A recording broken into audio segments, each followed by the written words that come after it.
আমরা এখন south China সির মাঝামাঝি জায়গায়। এখনো সাগর উত্তাল গতকালকে যেমন ছিল, আপনারা যারা আমার ভিডিও দেখেছেন আপনারা জানেন।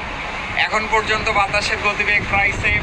দিনের বেলায় আমি আপনাদেরকে অনেক সাহস দেখাই, ভয় নাই কিছু নাই ইত্যাদি ইত্যাদি, কিন্তু সত্যি কথা বলতে রাত্রেবেলা আমার একটু একটু ভয় লাগে, একটু না ভালোই ভয় লাগে। মাথার মধ্যে উল্টাপাল্টা চিন্তা ভাবনা করতে থাকে।